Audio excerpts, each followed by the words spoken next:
Hey, what's up, you guys? I'm back again, and today we're going to talk about something that went very viral recently, and I know it hits home for a lot of us. We're going to talk about the viral video of the one and only Marvin Sapp, and I guess he's a famous gospel singer. Something went very viral on a video that we released, and it was an old video from last year, but it recently got released and it went viral because of the way this Christian, fellow Christian, brother Christian, I don't know him personally, but it's a viral video and it touched home. I can relate, and I'm pretty sure a lot of you, our people, can relate.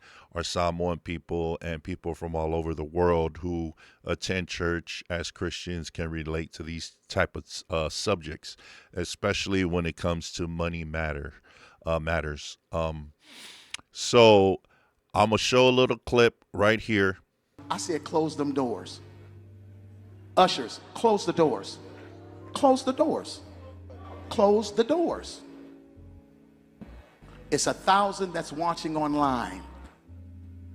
This is a small seed. If I get 1,000 online to give this, if I get 1,000 in the sanctuary to give this, that's $40,000 tonight.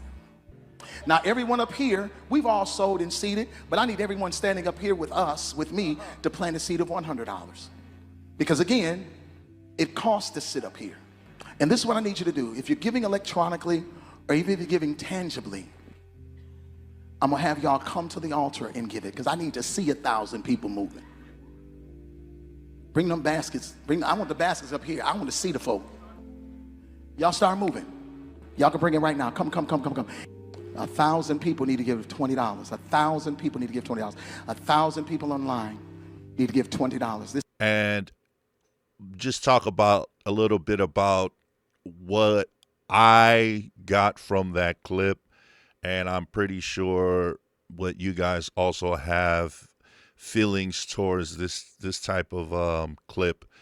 Uh, what are your opinions? What are your thoughts? For me personally, it kind of lit, a little fire under me when I saw it, and there was a lot of emotions running, through my mind, and I just just had a lot to talk about, to say. So the one thing that I did take away from this viral video that went viral is that history repeats itself.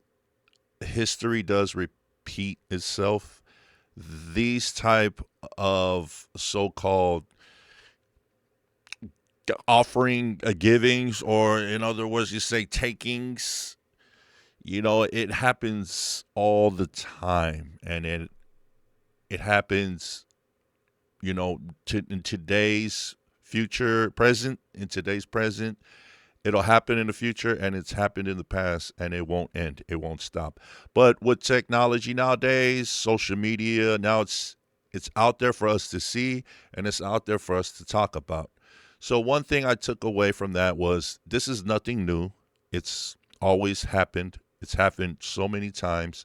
I've seen a lot of so-called churches cause a lot of friction and fights, and you name it, like all kinds of drama, because of these kind of tactics of forcing your congregation to give money which they don't have. And I wanted to talk about this because obviously we are a financial podcast, or a personal finance podcast, and in my opinions, I love to talk about the finance part of anything in your life. Now, when it comes to churches, that's probably one of the biggest financial parts in a Samoan's life, like a person like me, a Samoan man. And I'm pretty sure a lot of people of the Polynesian descent, or anybody, all races, any skin color, if you attend a certain church denomination. Now, in my opinion, yeah, it's pretty bad. I didn't like it at all. I didn't like it one bit, because I believe personally that Offering givings should be, a offering from, whatever the congregation, the member, in my case, a parishioner of my church can give. It's all giving. But it seems like in the video, obviously it sounds like more of they're asking, and they're kind of like taking in a subtle way. Now, as a Christian, it's a touchy subject, but it's real. Like, we really got to talk about stuff like this. We love our God, we love our faith, we love supporting our church, we love helping out our church. But to me, there's a lot of misunderstanding when it comes to how to run finances in a church. So I asked ChatGPT, and if you didn't know, ChatGPT is an AI, new AI service that's free to anybody. Yeah, they have a pro version and they have a free version, but it's basically, if you if you can't run your church financially like a normal church nonprofit uh, type of business, which the churches are not a business. They're literally nonprofits. They fall into a category where everything, the tax laws are different and from a normal business, but they still have the same structure of finances, which starts from the income, the money that you receive from your church members, where the money goes, where it's allocated to, whether it's the expenses for the church, the buildings, also to income, to salaries, to like maintenance workers, church members, certain people that you do pay salaries to in the church to keep the church moving like a function. It's the same like a nonprofit organization. Now there are.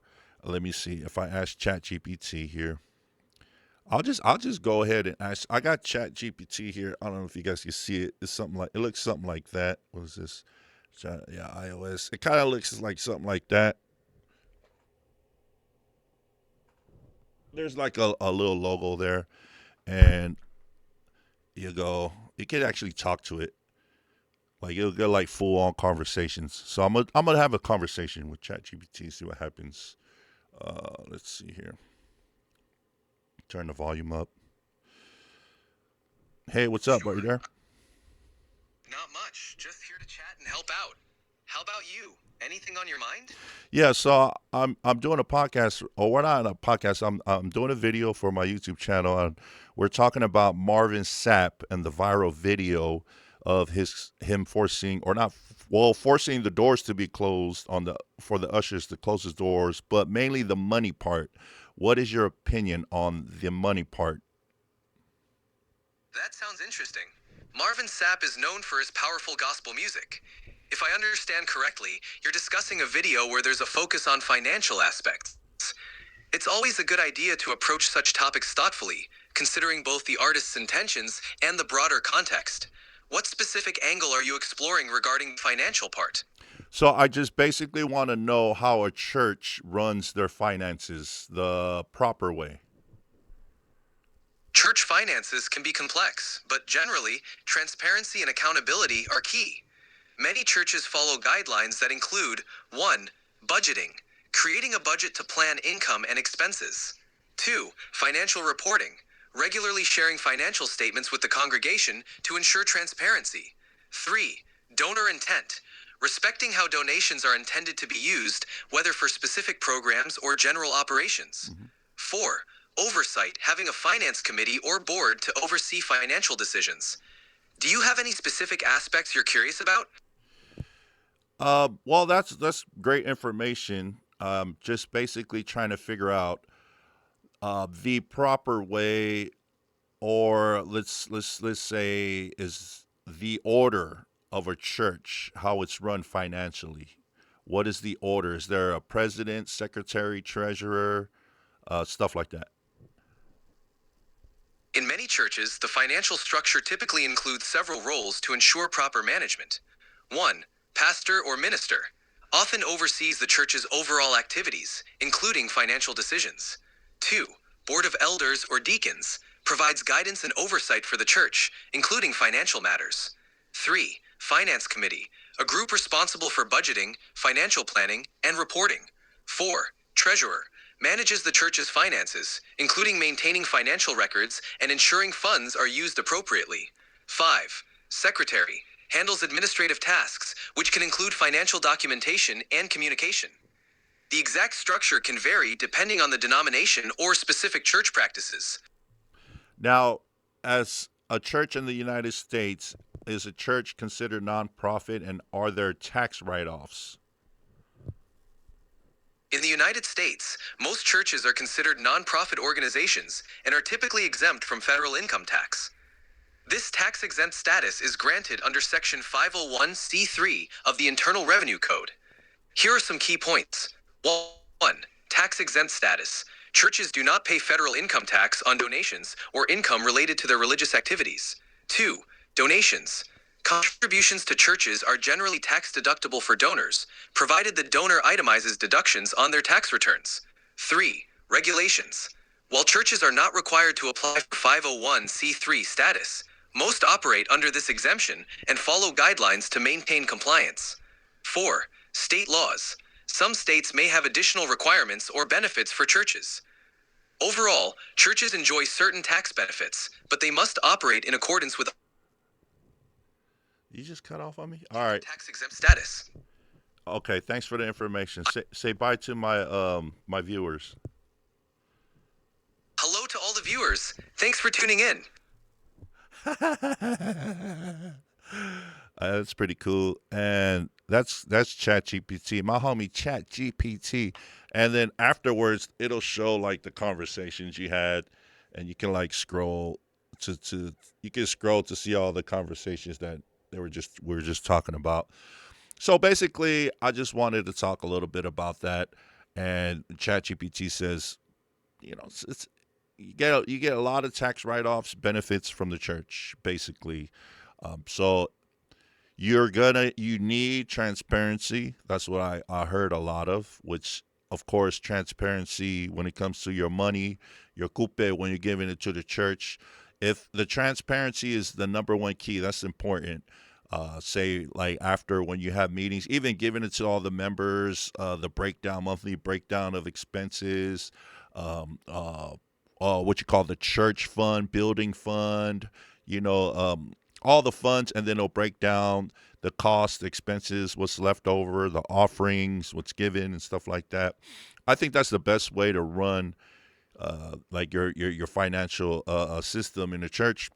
Transparency. That's what ChatGPT was talking about. Transparency.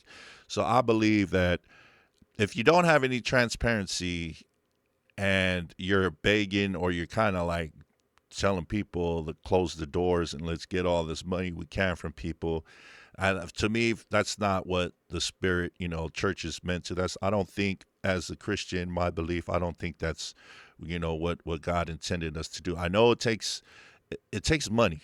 It takes money to run things, but it has to come out from the people. You preach the word of God, you spread the gospel, the more people will come and feel invited, more welcome to your church, your denomination, and then they'll give offering whatever they can. You're not breaking their bank, especially in today's age of the inflation and everything, how expensive everything is. So giving your offering as love. And when that builds up, you got to budget it right. Like whoever's in charge, for like I said, from the pastor all the way down to all the different departments, you got to have people with great hearts. Not them sneaky cats who just be running off with all the money. Blowing it at the casino. Stuff like that, or just running off with money, or just crazy stuff like that. But I just wanted to talk a little bit about that, and hopefully you guys can get some peace of mind and go to your church, get your Holy Spirit on, but understand that there are people who run churches that are just human. They're only human. Sometimes they're going to let the devil get the best of them, and they're going to try to run off with your money. So you got to be aware of these things. You got to be careful, and you got to watch out. and pay attention to what's going on in the world. That's why I wanted to talk about this Marvin Sapp viral incident, and I believe that it was it was wrong. I believe it was totally 100% wrong, and in any kind of context, whatever if they're trying to defend themselves or whatever, the bottom line is, hey, if you can give, you can give. If you can't, you can't. If you can help out with time, if you have time to help out with the church and to be a volunteer in any kind of ministry, then that's more than cash. That's spiritualness, love, and giving. That's a part of giving too. If you can volunteer to be in a ministry, so in my opinion, uh, I think that it was totally wrong from that perspective of what he was trying to do with that congregation money wise. And what's your opinions? What are your guys' thoughts on it? This is I'm not trying to make it controversial at all because I mean it is already, it's viral, but all in all to me, I just wanted to talk about it real quick, just to throw it out there and say that for me, the grown Samoan, DJ Handdog, I believe that if you go to a church, whatever you can give from your heart as long as it doesn't break your pocket, and you know, and it shouldn't be forced upon your congregation. Hey, our Samoan people, our Samoan churches, we do a little different. We do a little different. For those out there in the world who've never been to a Samoan church, we do a little different. Like we have our culture and we have, our faith kind of combined together. So it's tricky. Like, but we still come together as a whole and we have fun. We enjoy our time. There's love in the air, and it's for a good thing. It's a great community. I love it when for all my family members that go to different churches, but it's the community overall more than anything. It's to me, it's God's love, God's community, preaching the word, getting the word, and then going back home, going to your life, and living that word, being good, living a good life, trying to be good. We're not perfect, but trying to live a good life. When it comes to the money part, it's the same thing. You know, uh, there's a saying that if money was the root to all evil, why do the churches ask for it? So it's not money is the root of all evil. It is for the love of money is the root of all evil. Everything takes money to run in this world nowadays. But if you go crazy and greed takes over your heart, the love of money will make you go the wrong way. So understand that it's your love of giving, and yeah. Other than that, what's your opinions? I just want to talk a little bit about that, and hopefully you guys have a great day, and maybe I'll talk to you guys again soon. All right, peace, love, tofa soy fua.